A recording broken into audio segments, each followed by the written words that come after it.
When Adam left Eve in the garden,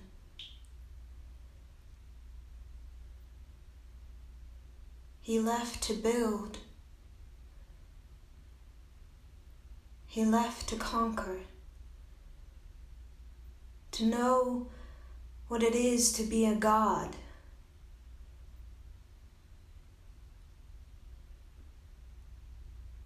When he left Eve, he no longer had a guide. He left her to the distortions, the serpent. He told her that her mystic wisdom was not real, but it was very much real. It was the life of gods, true creators, both helpful, resourceful, empowers self and other. Eve, she began to distrust herself. She had self-doubt.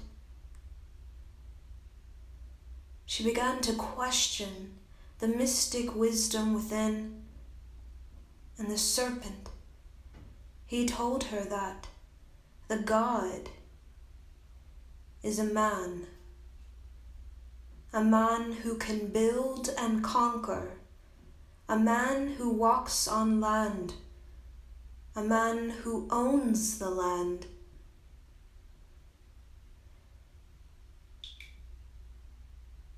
She believed the serpent and allowed Adam to be without a guide.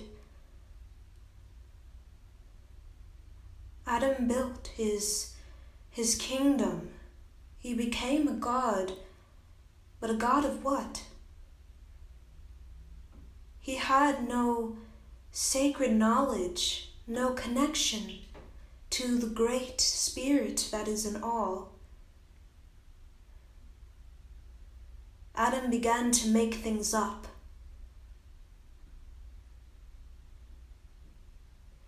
He remembered only pieces of what Eve once told him. She would tell him stories of the Great Spirit in its voyage throughout time and space, and how everything is interconnected, how everything is a part of the same energy. Adam, he remembered those stories Eve would tell him about the cosmos, but he could not feel it. He only understood it from the mind.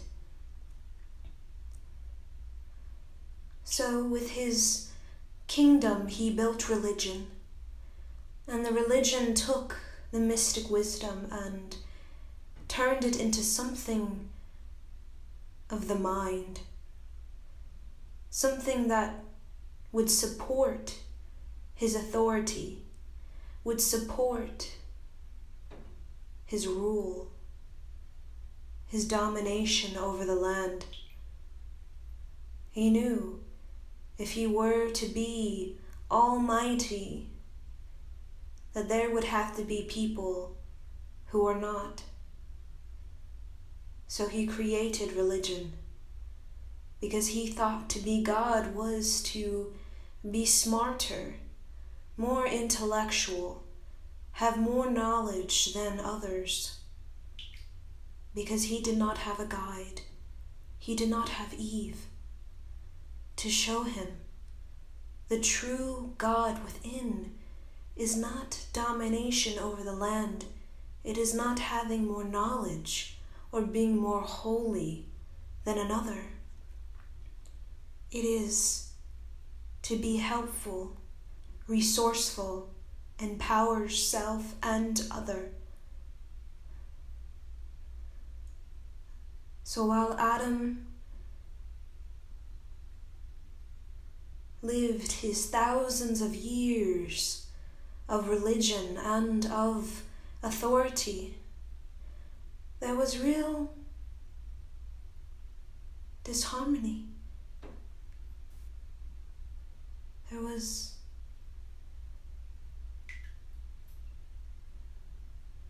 was no vitality, prosperity.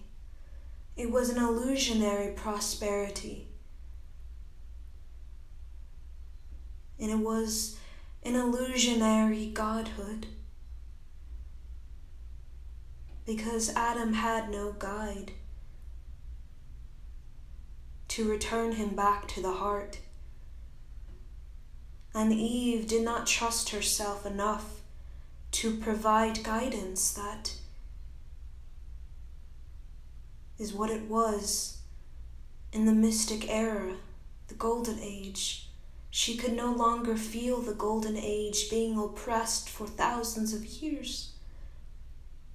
She became like Adam, believing that God is a state of separation. But now Eve is awakening. After thousands of years, she is slowly realizing that the great spirit of all is interconnection. And while she awakens, the fears and the self-doubt is there. The serpent still lingers, trying to persuade her to distrust the inner knowing. But Eve is strong. Eve, she is a guide, and she speaks for the trees. She can hear the earth. Adam could not hear the earth. He could only hear the mind of distortions, the mind of authority, domination, and dictatorship, the mind that did not understand, quickly learned facts, but the facts were not heartfelt.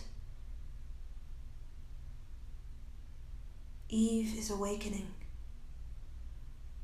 and the wisdom within her is awakening. She will guide Adam back to the sacred garden, the garden of true prosperity, art, creativity, imagination, genius, prosperity for all. And together, Adam and Eve will rebuild, create the golden age of heartfelt vibration, heartfelt community, heartfelt knowledge, heartfelt godlyhood, where all are God, and where God is not a person, not a being. It is the great spirit in all. It is energy, powerful, energy of 108 suns, energy of the heart, not the mind. It has always been energy of the heart. And when the heart is a powerhouse, when the heart is mystic wisdom such as Eve, there is profound depth. There is the earth and its higher consciousness everywhere, expressed, lived from the heart